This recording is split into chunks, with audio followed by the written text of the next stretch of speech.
Revenir maintenant sur ce qui s'est passé à Reims il y a 2 jours. Une infirmière tuée par un homme de 59 ans, un homme déséquilibré, schizophrène. Ce qui pose d'autant plus problème dans cette affaire, c'est qu'il avait déjà agressé des soignants en 2017. Nos équipes ont recueilli un témoignage, le témoignage édifiant de l'un d'entre eux. C'est une infirmière, elle avait été agressée à l'époque. On va écouter ce témoignage assez choquant. L'auteur présumé des faits, Monsieur F, est la personne qui m'a agressée au couteau ainsi que mes 3 collègues le 21 juin 2017. Il a le même discours qu'à l'époque, c'est-à-dire qu'il est en colère après la psychiatrie, le mal qu'on lui a fait dans son délire paranoïaque. On se rend compte qu'il ne prend plus son traitement, exactement comme nous. On s'est rendu compte après sa première tentative de meurtre sur nous 4 qu'il ne prenait plus son traitement depuis au moins 1 mois. Moi, je l'ai su qu'après, quand j'étais à l'hôpital. Et voilà, donc à l'époque, sa dangerosité a été mal expertisée. Et là, il en est de même.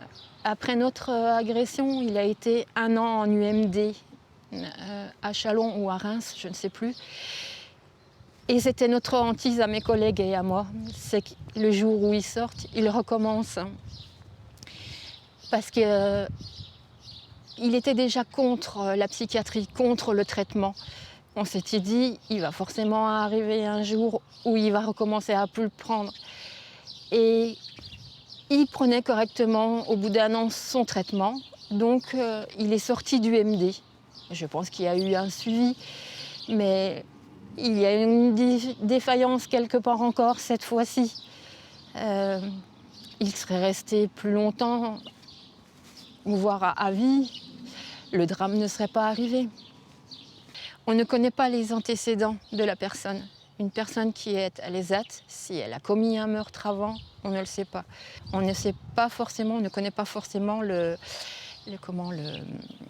traitement de la personne. Mais une fois, j'avais eu une discussion avec une infirmière psy je lui ai demandé, Monsieur F, de quoi est-il capable? Il m'a dit, tu te rappelles des 2 infirmières psy qui ont été décapitées il y a quelques années? Je lui ai dit oui. Voilà, il peut faire ça. Il y a eu des expertises, j'ai demandé des contre-expertises. Il y en a eu d'autres après. Alors au départ, il était irresponsable. Après, il était à moitié responsable. À nouveau irresponsable.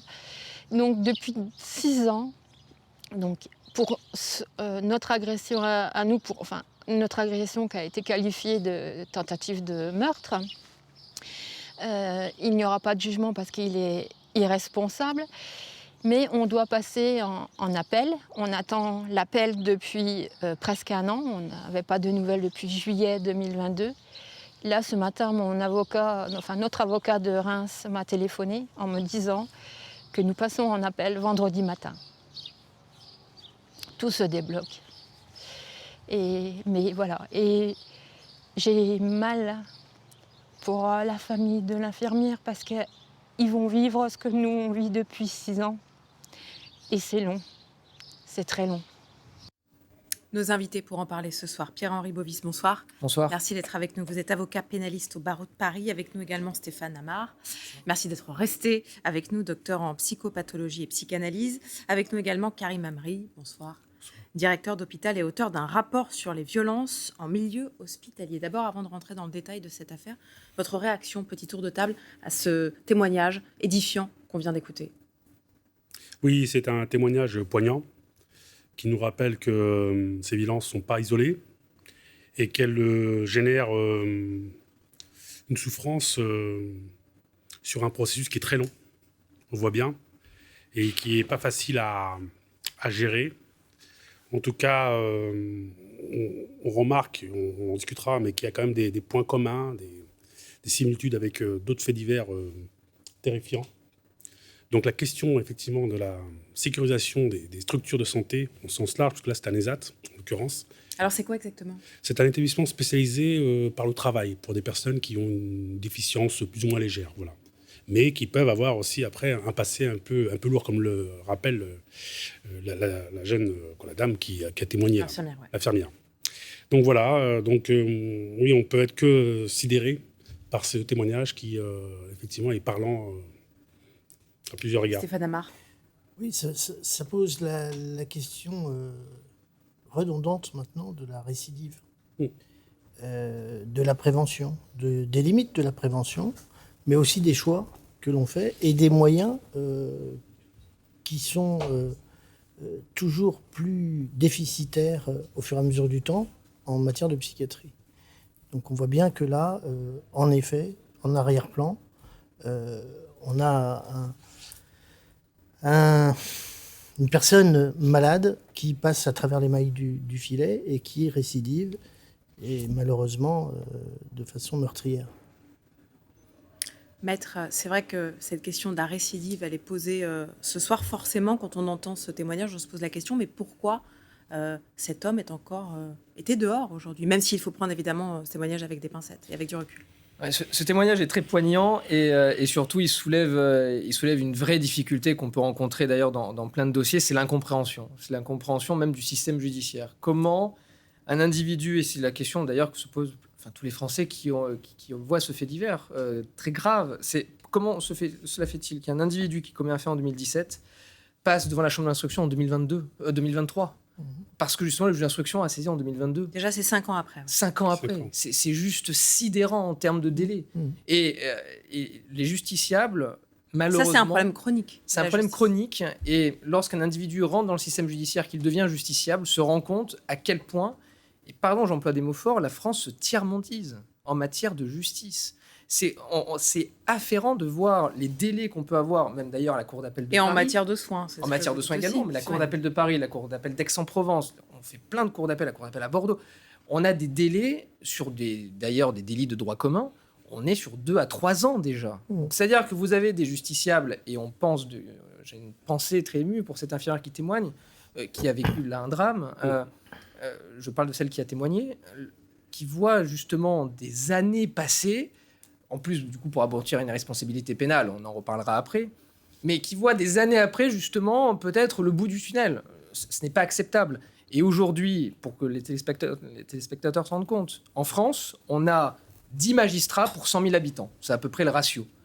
En Allemagne, qui pas très loin. Hein, c'est le seul problème, de la lenteur de la justice et des moyens alloués à la justice. C'est l'un des principaux problèmes. C'est-à-dire que lorsque vous avez... Parce que là, même, qu'est-ce qui aurait pu se passer, en fait, si la justice avait plus de moyens? Une accélération dans le traitement des dossiers. C'est-à-dire que dans un dossier aussi sensible que un dossier qui allie en même temps le domaine de la santé et le domaine judiciaire, un magistrat n'est pas médecin. Donc pour prendre une décision, il doit se reposer sur un collège d'experts, un collège de médecins. Mais pour ce faire, d'abord, en amont, il doit étudier le dossier et un certain nombre de pièces.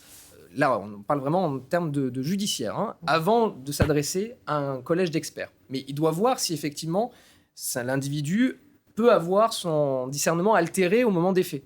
Et s'il se rend compte qu'effectivement il peut y avoir abolition du discernement, alors il va se renseigner auprès d'un collège d'experts, va avoir une expertise, il va y avoir une contre-expertise, etc. Mais pour qu'il y ait cet aller-retour, encore faut-il que le magistrat ait le temps de traiter le dossier et non pas de le bâcler.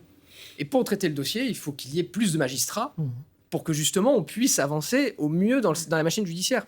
En Allemagne, c'est ce que je vous disais, c'est à peu près 40 à 45 magistrats pour 100 000 habitants. C'est-à-dire c'est 4 fois plus.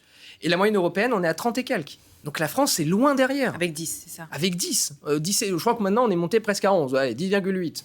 Mais je veux dire, on est loin, c'est encore loin du compte. 3 fois moins que la moyenne. C'est loin du compte. Et dans le milieu hospitalier, c'est pareil.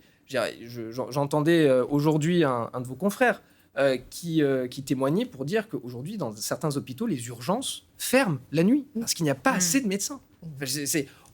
Vraiment, on est dans un système qui est à bout de souffle, que ce soit en termes de santé ou en termes de justice. Et il faut vraiment, quand on entend justement ce genre de témoignage et qu'on voit ce genre de fait, il faut qu'on puisse se ressaisir du sujet. Karim Amri. Oui, tout à fait. C'est un vrai sujet. D'autant que, comme vous le savez, la médecine de ville, les soins de premier recours sont très défaillants. D'ailleurs, ils sont aussi eux-mêmes victimes de ces agressions et violences commises de façon générale. Et donc, du coup, effectivement, aujourd'hui, pour un citoyen lambda, le seul recours aux soins, le seul réflexe, c'est d'aller aux urgences. Les urgences, effectivement, aujourd'hui, faute de moyens, se trouvent embolisées.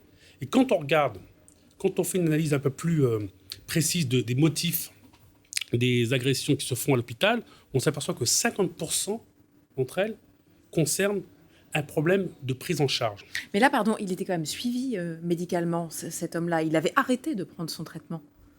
Donc, pardon, mais quand vous dites qu'il y a un problème de prise en charge, il était quand même pris en charge.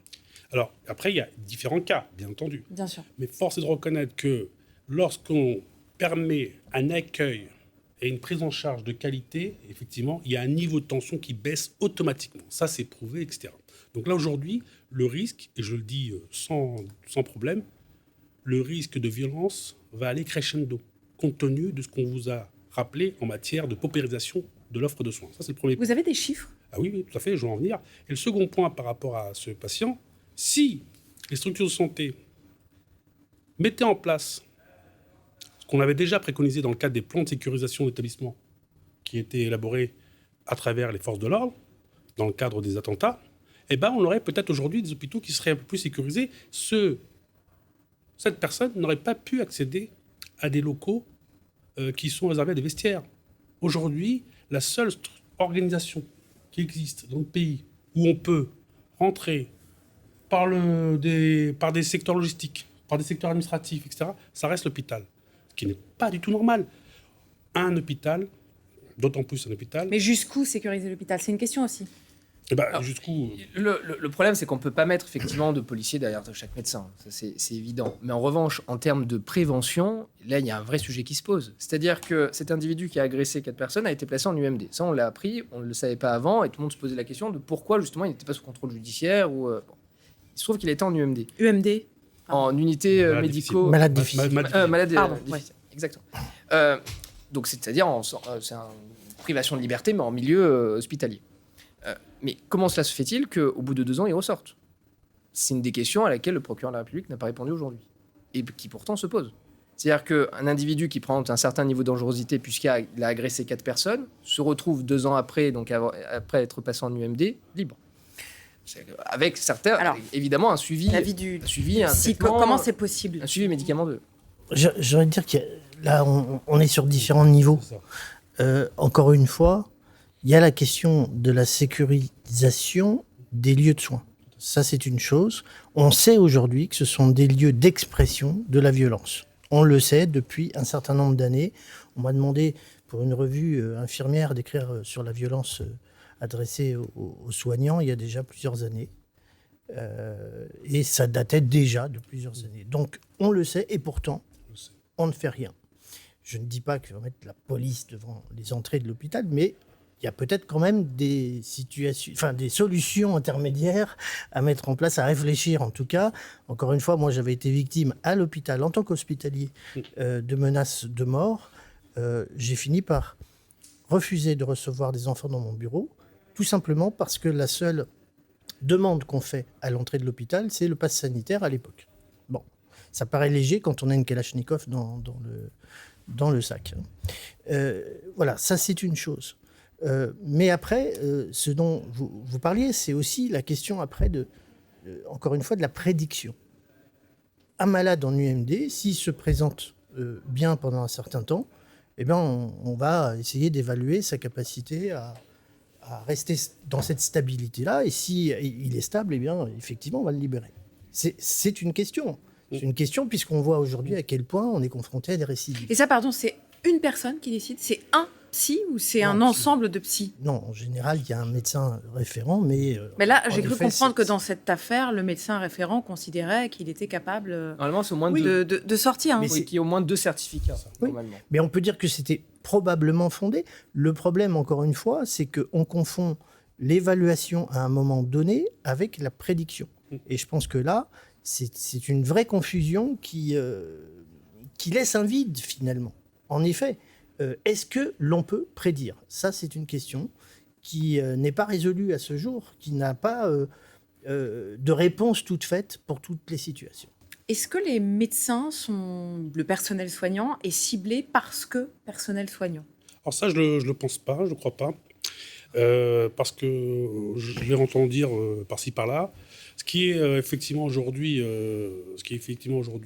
reproché, c'est... L'homme en question en voulait au médecin parce qu'il avait passé un certain temps de par ses troubles dans le milieu hospitalier et il en voulait. Alors en psychiatrie, déjà, je parlais sous couvert de docteur, c'est très compliqué. Parce que l'expression qu'il exprime, etc., renvoie des fois à des choses beaucoup plus complexes. C'est pas si simple que ça. Mais de façon générale, la question, effectivement, de la violence vis-à-vis des soignants est plutôt une violence, entre guillemets, exaspérée par rapport, effectivement, à un problème de prise en charge en règle générale.